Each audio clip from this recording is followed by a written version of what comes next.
Hi, my name is Audrey Eagle, and this is the workshop video for critical speaking and writing.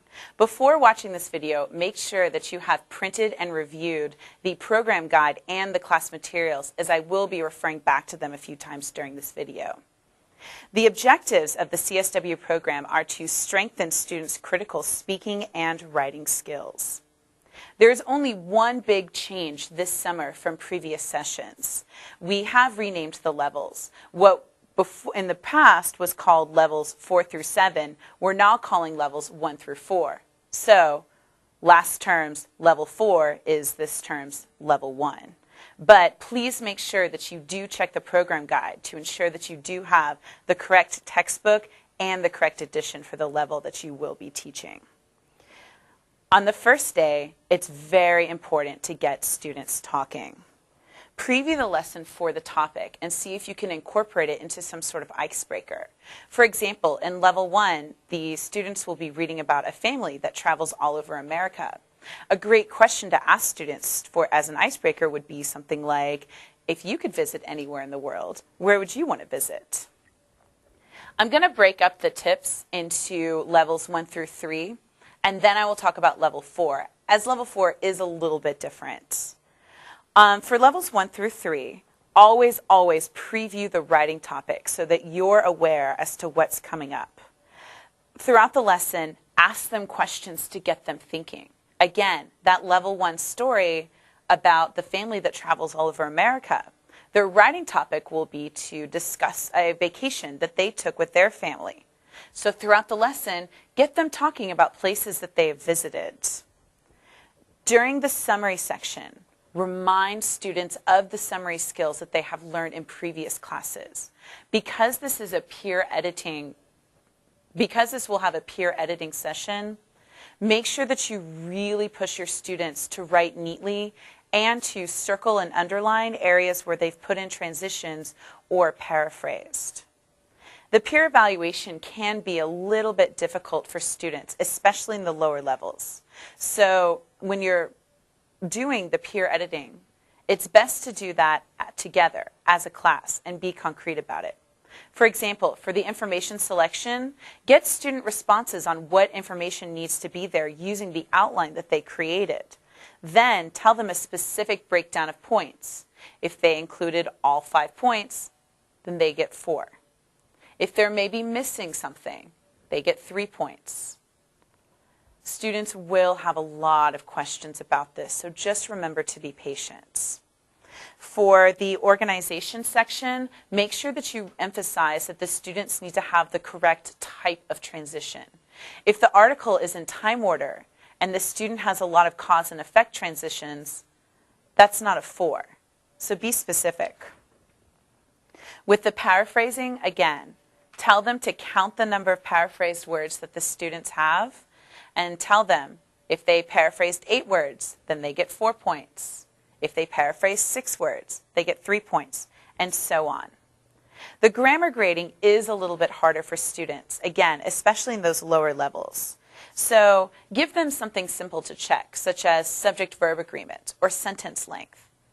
If you're still not sure, you can grade this component on your own. For the critical writing, if you've asked those students the questions about the topic throughout the class, they will be ready for this. During the first 5 minutes, spend a lot of time circulating the classroom to ensure that students have gotten started. If they haven't, sit down with them and ask them some questions.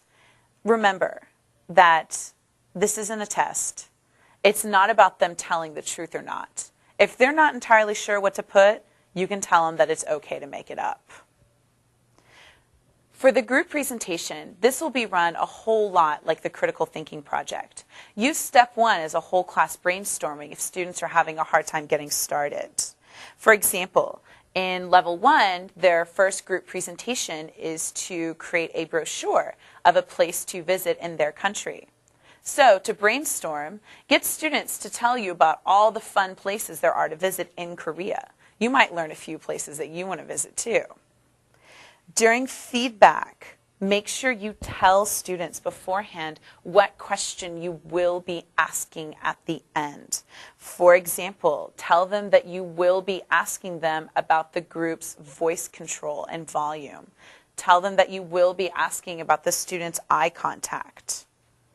Ask them questions like, evaluate their reasons. Can you think of a better reason? And then ask them questions about the effectiveness of their presentation. After watching this presentation, would you want to go visit this place? All right, level 4 is a little bit different than levels 1 through 3. In level 4, we still are focusing on students' critical speaking and writing abilities, but we're also having them explore some contemporary issues and helping them develop their own point of view. The major focus of this class are on 2 separate opinion pieces. One of them is a listening exercise that the students have to listen to and take notes, and the other one is reading. Emphasize to the students that the 2 opinions might not always be direct opposites. We know from our experience with students that sometimes they tend to think of things as either apples or oranges, but the opinions may be somewhere in the middle. If students are having a hard time with this, get them thinking with questions like, why would this person believe this?